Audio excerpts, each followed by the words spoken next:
Hello and welcome to Tigers by the Fire, a podcast out of Holy Cross High School. I'm Mike Arvidas and with my co-hosts, Dante Moraldo and Jake D'Agostino. Hello. Hello. Today, this is episode 5. We're going to be talking about the Battle of Kursk. This is on the Russian front of the war, so this is something new. You guys were the only group to actually pick something from the Russian front, so this is kind of exciting. The Battle of Kursk took place 5 months after Stalingrad. It leads to the Russian offensive in the east, and I'm going to turn it over to Jake, who's going to lead us off. Well, just talking about Stalingrad and how it was a major loss for Germany in the first place. They were on the offensive before this, and this is their first major loss in the Eastern Front, giving the offensive to Russia a little bit. And so, also, we don't talk about Stalingrad, talk about the civilian effort by the Russians. Without the civilian effort helping the Russian army, maybe it would have went the same way, but because of the manpower Russia had. But besides that, the civilian effort was really good. They planned to retreat, but Hitler said to stay. His generals wanted to retreat, but in the end, Hitler said to stay, and they suffered a major loss because of it. So General Frederick Paulus went against Hitler and actually surrendered and was put in Soviet captivity. And Hitler later went on and say that he committed treason. And so Stalingrad ended on February 2nd, 1943. It had 1.1 million Soviet casualties, including 40,000 civilians. And 500,000 German soldiers died, and 91,000 German soldiers were captured. And with the German soldiers captured, also only about 6,000 of them survived after that. So. Yeah, it's kind of interesting, too, because Stalingrad, and I'm glad you guys are doing Kursk, because Stalingrad a lot of times is the only major battle on the Eastern Front that Americans learn about. Obviously, they have the movie Enemy at the Gates, and Russia produces a Stalingrad movie every 5 years, because it's kind of their big Alamo moment. But still, I think it's interesting that you guys chose a different avenue to go by. But definitely the significance is really important because it's kind of the end of the German offensive. But I think we're going to move on to Kursk, unless you guys had anything you wanted to add on Stalingrad. No, for the strategy for Kursk, there was a gap of about 5 months where there was no fighting going on, and the city of Kursk laid in the middle. And Germany planned on taking this piece of land, and Hitler wanted to prove that Germany still had the power to show that they still had control over the Eastern Front. He also wanted the tactical advantages of controlling Kursk's roads and railways. So basically, Hitler wanted to prove the offensive power that Germany was still the major competitor in the Russian front. And that's why the Kursk was such an important factor to them. And there was not necessarily no fighting going on. It's got a bulge. It was a bulge of land, and in the middle of it was the city of Kursk, and that's where the major fighting happened. Yeah, I think too, because on the Eastern Front, there's always just pocket fighting taking place, and I think a lot of times when you learn about this stuff in history classes, that's often not talked about. We think of just big battle to big battle, but in every major war that you look at in history, there's always little pocket fighting. So that's some good points with that. So those pockets, they were often called salients, and a salient can be referred to as a bulge, and it is a battlefield that projects into enemy territory. So yeah. And also for the Eastern Front part of the war, Germany was losing way more people on the Eastern Front than the Western Front. That's just the style of fighting that was going on. Russians and Germans didn't really take each other prisoner. They just decided to kill each other because that was just their hatred and that was the style of fighting they were doing. And so when that was happening, since Germany entered the Eastern Front, they had already lost 2 million soldiers since they invaded. Also, so then Hitler had to resort to recruiting World War I veterans and members of the Hitler Youth to come along and try to fight. So he originally said that he wouldn't put the Hitler Youth on the front lines, but I guess circumstances were that bad that led Hitler to do such a thing. Yeah, they definitely have an erosion in manpower in Germany, and they're spread way too thin. Keep in mind too, by 1943, we now have fronts that are opening up in obviously Africa, and then by the end of 1943, the invasion of Sicily and then Italy. So Germany is spreading out, and then of course the eventual 44 invasion of Normandy. So they're definitely spread out a little too thin, and they need more soldiers than they actually have. And before going into the actual Battle of Kursk, the battles of Belgorod and Kharkov happened. And so Germany killed the Soviets in this battle. And so General Erich von Manstein wanted to keep going with the momentum and take Kursk right then and there, but Hitler decided to wait and prepare for the battle, which ultimately ended up hurting them very badly in the end. So Germany decided to lay off initially and prepare for the battle. And while preparing, Germany gained about 500,000 men. including 10,000 guns and mortars, 2,700 tanks and assault guns, and 2,500 aircrafts. And the Soviets knew something big was coming and started to prepare. And a big reason they knew something big was coming is because the British cracked the German war-marked secret code. And so while preparing, the Soviets gathered up 1.3 million men, 20,000 guns and mortars, 3,600 tanks, and 2,650 aircrafts, along with 5 reserve field armies, which contained 500,000 men and 1,500 tanks. Yeah, and I think Germany, and the mistake Hitler makes here is very, it's very indicative of the Eastern Front, but he slows down, and the whole reason they were being successful was the speed. The Blitzkrieg. Yeah, and then so once the speed's taken away and Russia is able to adapt and reallocate soldiers, they lose all major advantages. So the whole layout for Germany going to the Battle of Kursk, so it was people coming from the north, the south, and also the west.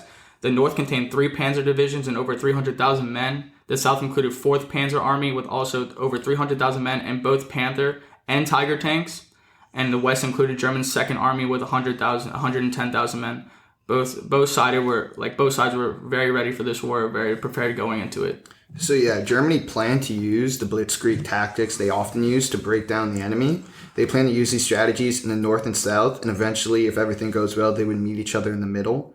Hitler's generals wanted Hitler to give up on Operation Citadel, which was like the Battle of Kursk, and he chose not to give up, but to wait and delayed the start from the original date.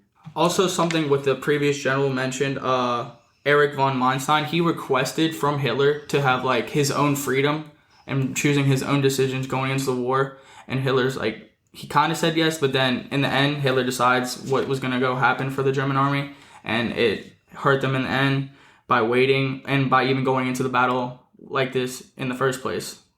Yeah, Hitler micromanages the Wehrmacht, and then that ultimately causes the downfall here. And if he had let his generals kind of just do their own thing, I mean, the German generalship's really, really good. The Russians on the flip side are going to be really good in this as well, as we'll kind of discover. So yeah, Hitler chose to wait. Like a big reason why he delayed the original start date is because he wanted to wait for better weather and deliver the new Panther and Tiger tanks. However, these tanks have not been field tested before this, and Russia took advantage of these delays. They knew that what the Germans were planning thanks to the British, and they started to dismantle German defensive zones. They destroyed tank traps, barbed wire snares, and almost 1 million anti-personnel and anti-tank mines.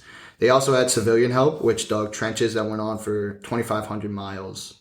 Yeah, also just there again with the civilian help for the Russians is a big factor into them helping win the battles, getting them good positions to do the battles. Also with the Blitzkrieg tactic, for Germany, the way it worked and why it was so successful is because they had the ultimate element of surprise. For this battle, they didn't have the element of surprise because the Russians been preparing for it as long as the Germans had been preparing to invade and Kursk in the first place. Yeah, I bring up the civilians. I think it's important, and people don't always realize this, that the Russian civilians, realistically, they're the ones who defended Moscow, they're the ones who defended St. Petersburg and Stalingrad, and the sacrifice they pay is tremendous, but they're the ones who build a lot of these fortifications. Now, a lot of times they're voluntary. I'm sure there's also forced labor that goes along with that, but I think it's really impressive. And I think that's also a good point. The surprise factor that the Germans wanted, and there's also an overly cautious thing because the Germans feel like if they don't have clear skies, they can't control the air. But as we're going to discover, the air is going to be really congested anyway, so it's not going to be one of those clear-cut victories like we saw in Poland or France. Yeah, and for like also using the air war, like eventually it started off as Germany dominating the air war, but as time went on, hard to get fuel in there, and then the numbers overpowered the Soviets had a better air force than Germany expected, and they also had more planes and more fuel, which Germany lacked. Yeah, and part of this also deals with the arrogance of the Germans. I think the racial ideologies in some ways, and we see this in the Japanese theater too, where some of these soldiers just don't think that the Russians can actually muster technological things that are equal to theirs, but the tanks they're producing and the planes they're producing are equal to, and sometimes better than some of the German. So yeah, types of tanks that were used over the battle. So there were over 7,000 tanks used in the total making in the largest battle involving tanks in the war. German had about 2,465 tanks, including the 259 Panthers, 211 Tigers, and 90 Ferdinand.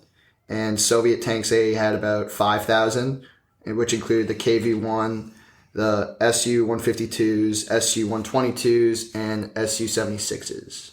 And also for like the Ferdinand tanks, all three of these tanks, the Panther, the Tiger, and the Ferdinand, they have never been field tested before, and the Germans have not made a lot of them yet. So a lot of the ones that already had been made went to this battle. Like, I think a sum of like 300 Panther tanks have been made, and 259 went to this battle. Yeah, and the Germans really thought that new technological advantage would give them the victory because they figured, hey, this is the brand new, top of the line stuff that we're producing, and they thought it was just going to overwhelm the Russians. Yeah, and the Ferdinand tank, they had 90 of them. It was a plan to be a heavy tank, take out far targets to help the Germans proceed. But the Russians, they had the same similar heavy tanks, and they had a lot of them, a lot more than the Germans had. So in the early morning of July 5th, 1943, Operation Citadel officially began in Kursk. And Operation Citadel was intended to eliminate the Red Army at Kursk and prevent the Soviet Army from launching any offenses for the rest of 1943. And this would allow Hitler to divert his forces to the Western Front and just take a lot of focus away from the Eastern Front. Yeah, and this going into the importance of the battle, the railroads and the roads and the railways, they all play a big factor, and so that takes a big factor into Hitler going in and bringing fuel, and that was a big loss for them. The huge factor into them losing was they didn't have enough fuel for the Luftwaffe, for the tanks. The Soviets just had the opportunity to bring more and more, and the Germans did not have that opportunity. However, before Germany could strike in Operation Citadel, the Soviets unleashed a bombardment hoping to preempt the German offensive. It delayed the Germans for about an hour and a half, but did not have a major impact. The Germans unleashed their own artillery assault on the northern and southern parts of the salient, followed by infantry strikes on the ground supported by the Luftwaffe. Later that morning, the Soviets' Air Force attacked German airfields, but were unsuccessful. However, the Red Army's ground defenses still prevented German tanks from making much headway in the north and penetrating the heavily armored salient. So by July 10th, the Soviets had halted the 9th Army northern advance. And if you look at the casualties, Germans, 54,182, 288 tanks and assault guns destroyed, 1,612 tanks and assault guns damaged, 159 aircraft damaged or destroyed. Soviets, 177,847 men, casualties and deaths, 1,785 tanks and assault guns destroyed or damaged, and 459 aircraft. So even though the Germans are losing way less than the Soviets in this part of the battle, in the beginning of the battle, it doesn't matter because the Soviets have so many more resources than the Germans have in this, and they can lose those mass amounts of numbers without taking a huge loss because they can just have backups upon backups and then just keep coming at the Germans, which ultimately led them to not be able to advance as far as they wanted to in this battle.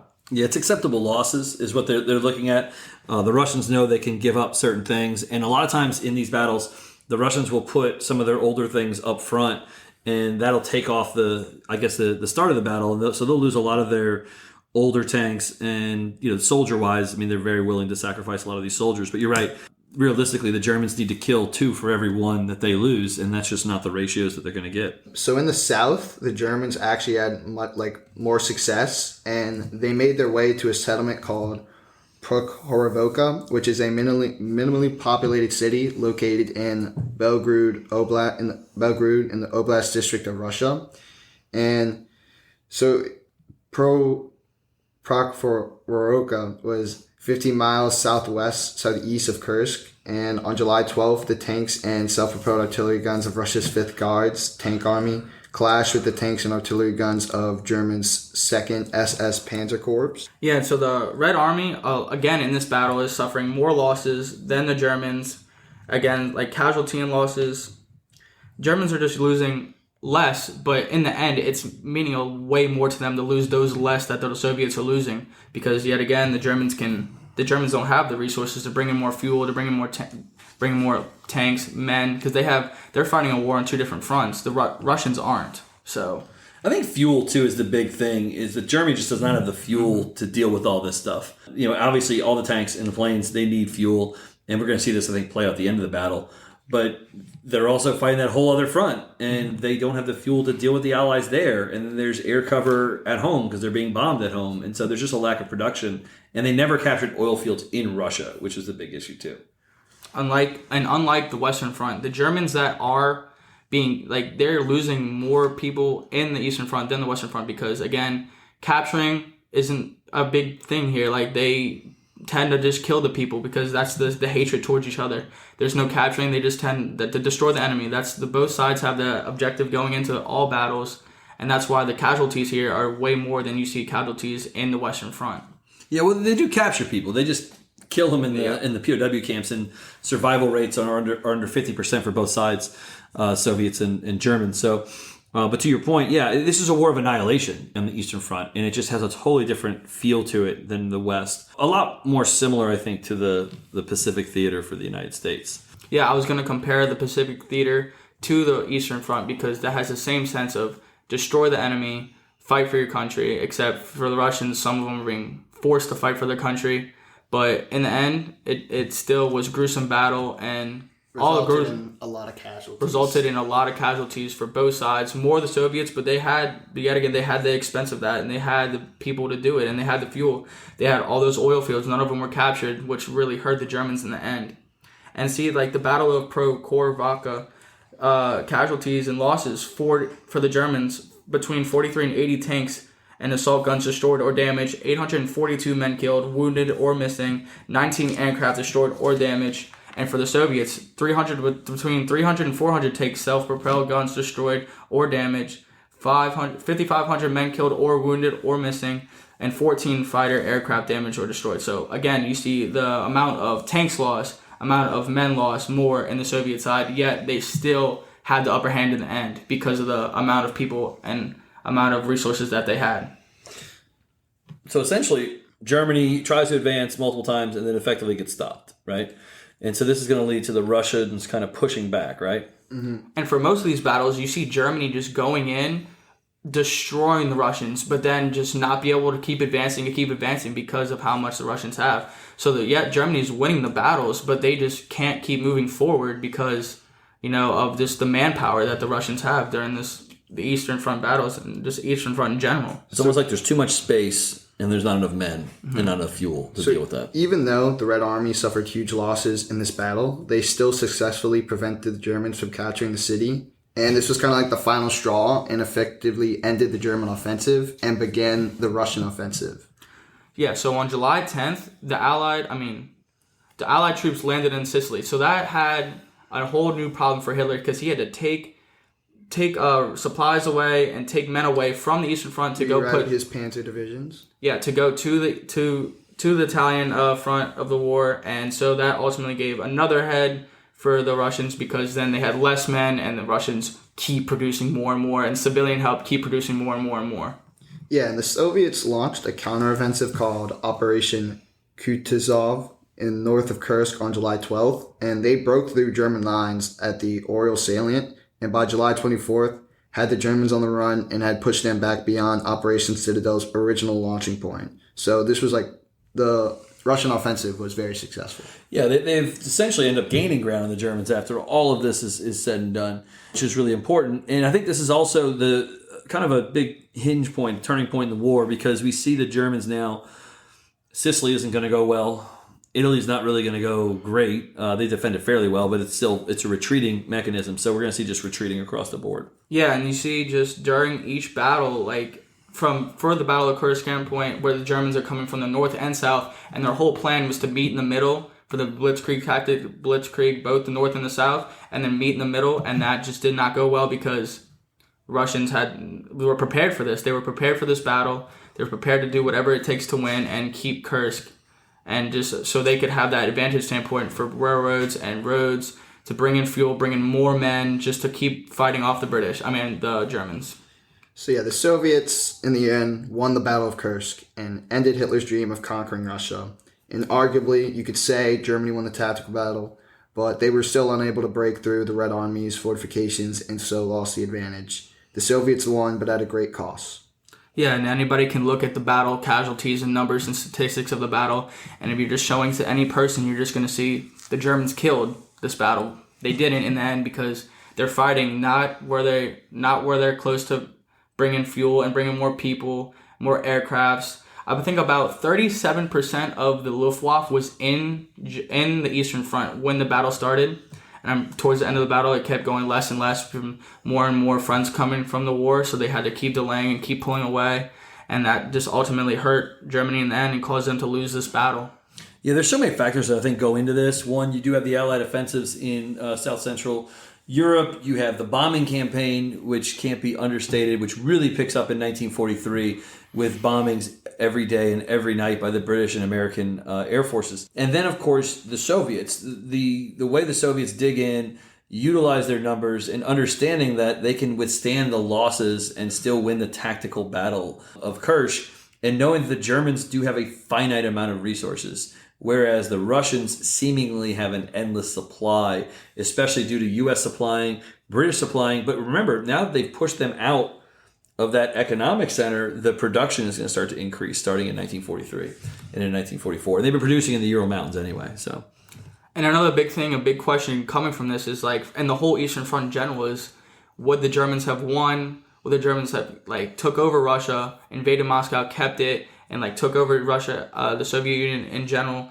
if there was no Western Front going on, or if they had Kursk and they had the supplies and they could bring in things because of the railway and the roads. But in the end, it didn't matter because they didn't have enough supplies as the Soviets because they were fighting numerous amounts of other places, and the Russians just weren't. This was the only front that they were fighting in, and they were giving it their all, and the Germans just could not withstand that in the end.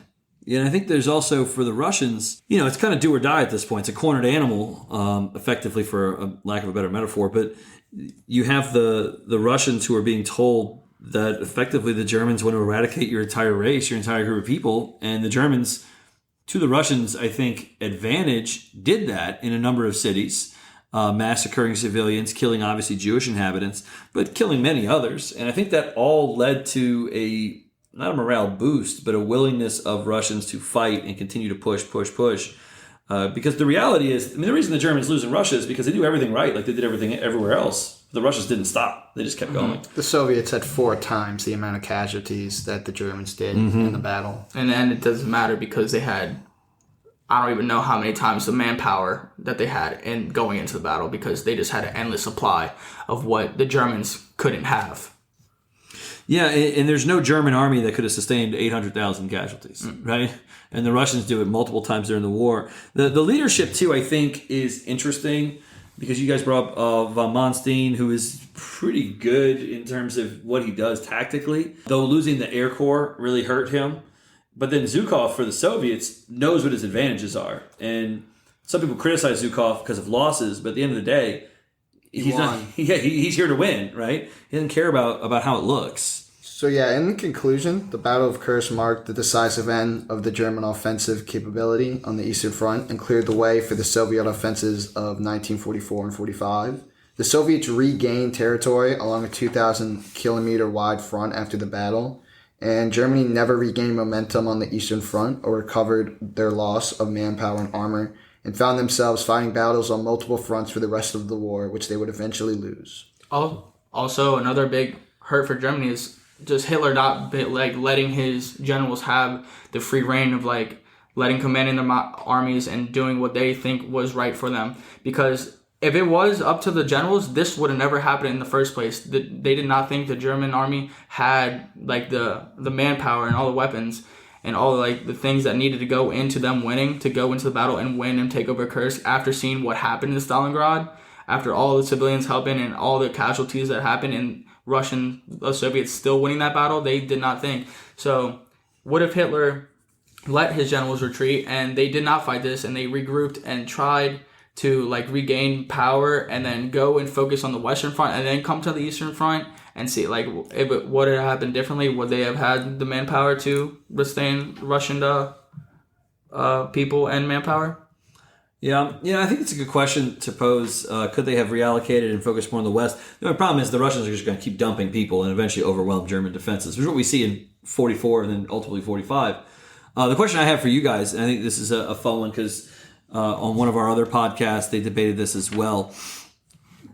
Where does this battle, in terms of importance to the war, stack up with other major ones? Stalingrad, obviously in the east, D-Day, Normandy, Battle of Normandy, really in the west. How does it stack up with those battles in terms of importance for World War II? I think it's very important for this battle because this ultimately ended the German offensive in the Eastern Front and basically gave them all lost hope of taking over Russia and the long-term effects. So this was a major battle for the Russians and the Soviets to win, and it really was a huge hurt for Germany and majorly caused them to keep the offensive going in the Eastern Front and caused the Germans to eventually surrender. Yeah, I agree with Jake, but I feel like you could say the same thing about Stalingrad. Yeah, Stalingrad's importance, I think, is immense from a morale boost. Now, by the way, as Americans, like we're saying Stalingrad, and we're forgetting that the same thing happened in Moscow and in St. Petersburg, right? So those cities, Leningrad at the time was what it was called, those cities all resisted the Germans equally. But Stalingrad, because it's such a meat grinder, and Germany loses so many soldiers, and the Russians too, it gets kind of that name to fame. But this one I like because it's the offensive, right? Mm-hmm. The Russians aren't on the defensive here. They are attacking, and they end up routing. They regain territory. Yeah. And I think that's the big thing for them. From a morale boost, think about recruitment, which was hard for all these countries, right? Even Germany had hard recruitment at this point in the war. For the Russians now, all of a sudden, you are on the attack. So that recruitment is going to boost morale more than anything else. Yeah, so then you just have more and more people willing to fight, which causes more and more manpower to happen, more and more tanks to be developed, and just to ultimately destroy Germany and the Eastern Front. And more importantly, in a lot of ways, they look at this as this is the biggest thing Germany can throw at us, and we stopped it. And at the end of the day, that's going to be what this war is about. The Russians kind of, taking in and just taking those shots and then ultimately beating them at the end. So. Yeah. And Hitler put everything into this battle. He even, saying again, brought the Hitler Youth and World War I veterans. He was planning he was planning to take this and for them to really change and them to reestablish their offensive. And then that just didn't happen because they gave the Russians too much time to develop and just take over them. In the end, they had too much.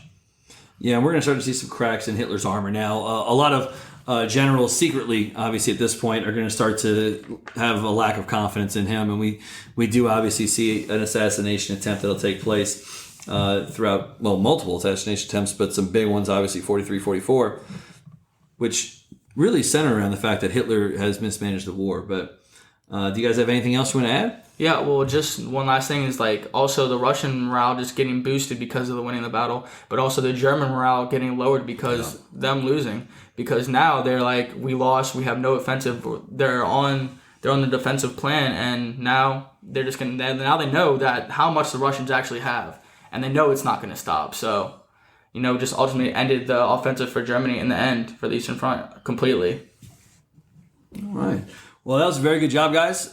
This was episode 5 of Tigers by the Fire out of Holy Cross High School. We are available on iTunes, Spotify, and everywhere else that podcasts are found. Thank you, guys. Thank you. Goodbye.